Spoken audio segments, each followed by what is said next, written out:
В роскошном особняке на холме жил бизнесмен по имени Ричард Вестон. Его состояние оценивалось в сотни миллионов, а жизнь проходила среди хрусталя, кожаных кресел и редких вин.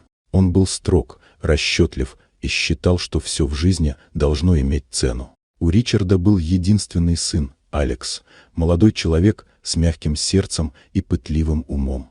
Однажды, возвращаясь домой после вечерней пробежки по окраинам города, Алекс заметил девочку, сидящую у заброшенного магазина. Ее звали Эмили.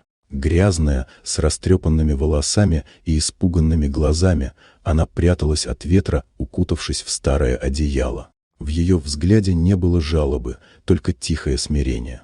Алекс не смог пройти мимо. Он привел Эмили в особняк. Служанка, увидев их на пороге, выронила поднос. Гостиную быстро заполнил шепот персонала. Все знали, Ричард не терпел слабости, и любое проявление жалости считал слабоумием. Ричард появился почти сразу. Его шаги были тверды и точны, как удары часов. Он окинул девочку взглядом, быстрым, холодным, оценивающим. Тишина давила. Все ожидали взрыва, гнева, приказа немедленно выставить незваную гостью.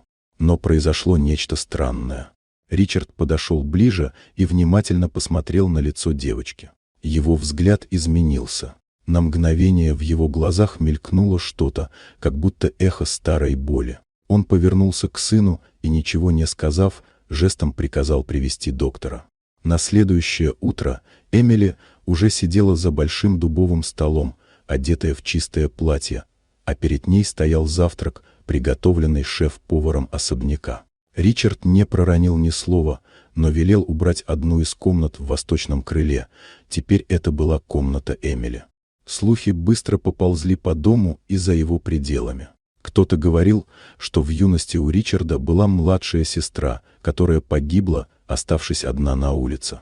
Другие утверждали, что он впервые увидел в сыне настоящую силу, не в жесткости, а в доброте. Сам Ричард ничего не объяснил.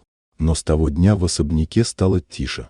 Алекс и Эмили часто гуляли по саду, играли в шахматы и читали книги. А Ричард, казалось, начал смотреть на мир иначе. Иногда он останавливался у окна и долго смотрел вдаль, туда, где когда-то, возможно, потерял что-то важное, и теперь частичку этого вернул его сын.